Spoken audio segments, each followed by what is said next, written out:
Retirement کے بعد یاسر صاحب نے اپنے کمرے میں اے سی لگوایا تاکہ وہ اور ان کی بیوی گرمی سے بچ سکے، کیونکہ دونوں بیٹوں نے اپنے اپنے کمروں میں پہلے ہی اے سی لگوا رکھے تھے اور ان کے بل بھی یاسر صاحب کی پینشن سے ہی ادا ہوتے تھے۔ 1 مہینے بعد جب 2 لاکھ روپے کا بجلی کا بل آیا تو دونوں بیٹے آگ بگولا ہو گئے۔ انہوں نے والد کے کمرے کا اے سی اتروا کر باہر بھجوا دیا اور انہیں سخت باتیں سنائی، پھر والدین کو اوپر چھت والے کمرے میں شفٹ کر دیا۔ رات کی تیز گرمی میں یاسر صاحب اور ان کی بیوی کی طبیعت بگڑ گئی۔ صبح وہ دونوں پسینے میں شرابور ہو کر نیچے آئے۔ بیوی نے پریشان ہو کر پوچھا، کیا ہوا؟ تو یاسر صاحب بولے، سعدیہ ذرا ٹھنڈا پانی دینا، بہتر ہے کہ لیمو پانی بنا لو، دل گھبرا رہا ہے، لگتا ہے ڈوب جاؤں گا۔ بیوی فوراً کچن میں گئی، لیمو پانی بنا کر ان کے سامنے رکھا۔ یاسر صاحب کی حالت پسینے اور گرمی کی شدت سے بگڑ رہی تھی، بلڈ پریشر نیچے گر چکا تھا۔ وہ بولے، اب تو گرمی برداشت نہیں ہوتی، مگر کیا کریں، مہنگائی نے کمر ہی توڑ کے رکھ دی ہے، مہینہ ختم ہونے سے پہلے ہی ساری پینشن ختم ہو جاتی ہے۔ بیوی نے کہا، سعد کے ابو، سعد کے کمرے میں بھی اے سی لگا ہے، فہد کے کمرے میں بھی، ہم بھی کوئی سیکنڈ ہینڈ اے سی لگوا لیتے ہیں، آج کل قسطوں پر بھی مل جاتے ہیں اور نئے اے سی بجلی بھی کم کھاتے ہیں۔ یاسر صاحب نے ماتھے سے پسینہ صاف کرتے ہوئے کہا، بات تو تمہاری ٹھیک ہے، میں نے کمیٹی ڈال رکھی ہے، اس مہینے نکلے گی تو 500 کی قسط میں اے سی آ جائے گا، جہاں 2 کمروں کا بل بڑھ رہا ہے وہاں ہمارا بھی آ جائے گا، ویسے بھی سب کچھ میری پینشن سے ہی تو چلتا ہے۔ یہ سن کر سعدیہ نے سکون کا سانس لیا۔ گھر کافی بڑا تھا، دونوں بیٹوں سعد اور فہد کے کمرے کشادہ تھے، حالانکہ ہر ایک کے صرف ایک ایک بچہ تھا، مگر دونوں نے شادی کے فوراً بعد اپنے کمروں میں 2 ٹن کے اے سی لگوا لیے تھے۔ دونوں بہویں فاطمہ اور عائشہ اپنی ساس سے بنا کر نہیں رکھتی تھی اور نہ ہی کبھی خدمت کی ذمہ داری لی۔ سعدیہ نے جھگڑوں سے بچنے کے لیے خود ہی کہہ دیا تھا کہ تم لوگ ہماری فکر نہ کرو، بس اپنے شوہروں کا کھانا پکا لیا کرو۔ گھر کا ماحول اس لیے کچھ حد تک ٹھیک رہتا کیونکہ وہ سختی نہیں کرتی، اپنا اور شوہر کا کھانا خود پکاتی اور اخراجات مل جل کر چلاتی۔ بجلی کے بل یاسر صاحب کی پینشن سے جاتے، باقی خرچہ بیٹے کر دیتے۔ یاسر صاحب کو البتہ ہمیشہ شکوہ رہتا کہ ساری زندگی قربانیاں دے کر بیٹوں کو پڑھایا لکھایا، مگر شادی کے بعد دونوں نے ہمیشہ اپنی بیویوں کا ساتھ دیا۔ ایک دن سعدیہ کی بہن کا انتقال ہو گیا، وہ روتی ہوئی گاؤں چلی گئی۔ یاسر جانتے تھے کہ 10-15 دن سے پہلے وہ واپس نہیں آئیں گی۔ اب کھانے پینے کی ذمہ داری دونوں بہوؤں پر آ گئی۔ یاسر صاحب کو شوگر تھی، وہ صبح 9 بجے ناشتہ کرتے، مگر دونوں بہویں 11 بجے تک اپنے اے سی والے کمروں سے باہر نہیں نکلتی تھی۔ انہوں نے بیٹوں سے کہا، اپنی بیویوں کو سمجھاؤ کہ میں صبح 9 بجے ناشتہ کرتا ہوں۔ بیٹے منہ بنا کر اپنے کمروں میں چلے گئے۔ اگلی صبح دونوں بہویں کچن میں تھیں، مگر برتن زور زور سے بج رہے تھے۔ بڑی بہو فاطمہ چھوٹی عائشہ سے کہہ رہی تھی، وہ بڑھیا بہانہ بنا کے گاؤں چلی گئی ہے اور یہ مصیبت ہمارے سر پر ڈال گئی ہے۔ عائشہ بولی، اتنے نخرے ہیں، ناشتہ 9 بجے چاہیے، دوپہر کا کھانا 1 بجے، چائے 4 بجے، پتہ نہیں کیسے گزریں گے دن۔ یہ سب سن کر یاسر صاحب کا دل ٹوٹ گیا۔ سعدیہ ہمیشہ وقت پر ناشتہ دیتی تھی، کبھی دلیا، کبھی چائے بنا چینی کے، مگر آج کچن سے بسکٹ اور 1 کپ کڑوی چائے آئی۔ یاسر صاحب نے گھونٹ لیا اور کڑواہٹ سے واپس رکھ دیا۔ آنکھوں میں آنسو آگے وہ کچن میں گئے تو دیکھا کچن بکھرا پڑا ہے، برتن گندے ہیں، فریج میں پرانی سبزی رکھی ہے جو خراب ہو چکی تھی۔ انہوں نے کہا، مجھے صرف 1 گلاس دودھ دے دو۔ فاطمہ نے تیز لہجے میں کہا، بابا جی ابھی تو سبزی دی ہے، اب دودھ یاد آ گیا آپ کو؟ آپ کے بھی بڑے نخرے ہیں۔ یہ سن کر یاسر صاحب کا ضبط ٹوٹ گیا، بولے، اپنی ماں کو بھی ایسا ہی کھانا دیتی تھی، یہ سبزی بدبودار ہے، روٹی باسی ہے۔ فاطمہ غصے سے بولی، ایسا کرے اماں جی کو بلا لے، آپ کو تو وہی سنبھال سکتی، ہم سے نہیں ہوتا۔ یہ سب ان کا 8 سالہ پوتا حمزہ سن رہا تھا۔ وہ فوراً کچن میں گیا، فریج سے دودھ نکالا، گلاس میں ڈال کر دادا کے سامنے رکھا اور بولا، دادا جی یہ پی لیجئے۔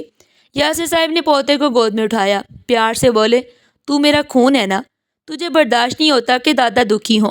حمزہ ہنستے ہوئے بولا، دادا جی اب فکر نہ کریں، میں جب بڑا ہو جاؤں گا اور میری بیوی ہوگی، اگر وہ ماما کو باسی کھانا دے گی تو میں اسے روکوں گا۔ یہ سن کر یاسر صاحب کے چہرے پر ہلکی سی مسکراہٹ آ گئی۔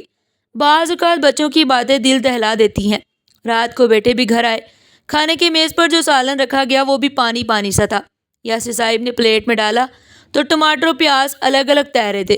انہوں نے غصے سے کہا، یہ کھانا ایسے بنایا جاتا ہے؟ تمہاری ماں نے کبھی ایسا کھانا دیا تھا؟ کیسی بیوی ہے تمہاری، نہ سلیقہ نہ شرم، سعد نے فوراً بات سنبھالتے ہوئے کہا، پاپا اتنا بھی برا نہیں ہے، ہم تو کھا رہے ہیں نا۔ پھر بولا، امی کو کھانا پکانا آتا تھا کیونکہ وہ زیادہ پڑھی لکھی نہیں تھی۔ آج کل کی لڑکیاں ہائر ایجوکیشن لیتی ہیں، گھر کا سلیقہ نہیں سیکھتی۔ یاسر صاحب مزید برہم ہوئے۔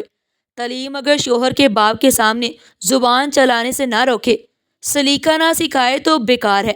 تمہاری ان پڑھ ماں ان سب سے بہتر تھی، اس نے ساری عمر میرے والدین کے سامنے کبھی اف تک نہیں کی، اور تم لوگ جب چھوٹے تھے تو اگر ذرا نمک کم یا زیادہ ہوتا تو غصے سے کہتے، امی یہ کیا، ذرا بھی خیال نہیں کرتی، اور آج تم یہ پانی دار سالن آرام سے کھا رہے ہو۔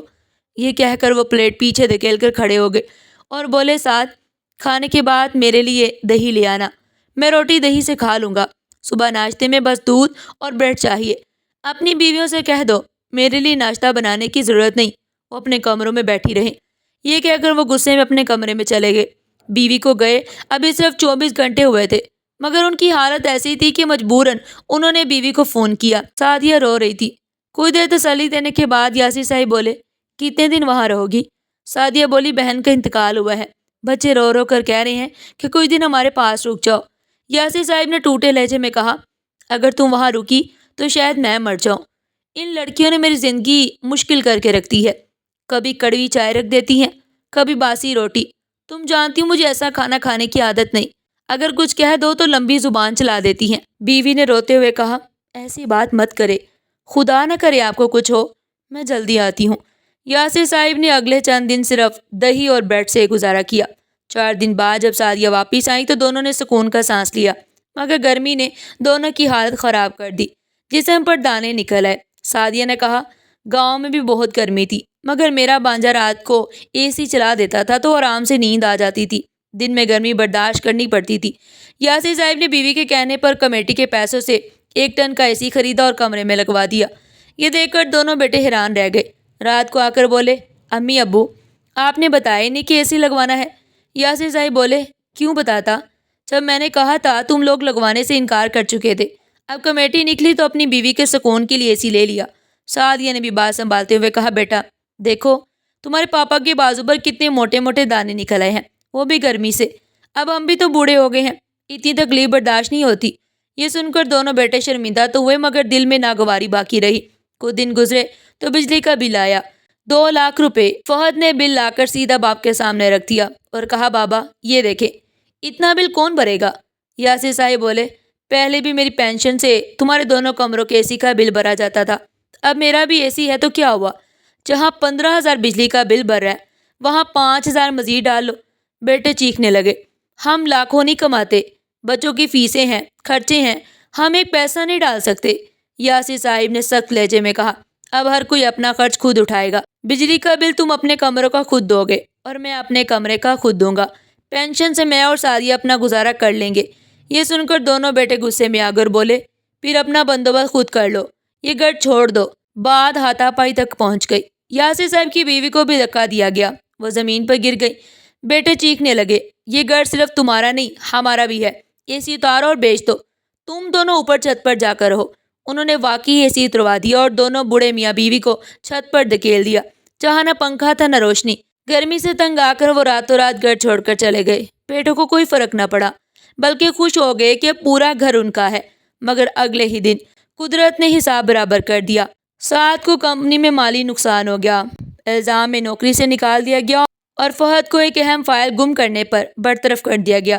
دونوں روتے ہوئے گھر آئے اور اپنی بیویوں پر غصہ نکالا۔ بولے، تمہارے کہنے پر ہم نے ماں باپ کو گھر سے نکالا اور آج یہ حال ہے کہ روزی بھی چھن گئی۔ دوسری طرف یاسر صاحب اور سعدیہ گاؤں جا کر اپنی مرحوم بہن کے بیٹے کے ساتھ رہنے لگے۔ اس نے ان کی بہت خدمت کی، اے سی والے کمروں میں جگہ دی اور وہ سکون سے رہنے لگے۔ یاسر صاحب نے دوبارہ شہر کا رخ نہیں کیا۔ ادھر بیٹوں کا حال یہ ہوا کہ نوکری گئی، قرض بڑھا اور آخر کار بیویوں نے بھی انہیں چھوڑ کر میکے چلی گئی۔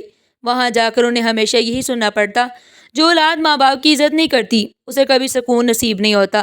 ناظرین، آپ کو آج کی یہ کہانی کیسی لگی؟ کمنٹ سیکشن میں اپنی قیمتی رائے کا اظہار ضرور کیجیے گا، اور اس طرح کی مزید سبق آموز کہانیاں سننے کے لیے ہمارے چینل کو ضرور سبسکرائب کریں۔ کل پھر ملتے ہیں ایک نئی کہانی کے ساتھ، تب تک کے لیے اللہ حافظ۔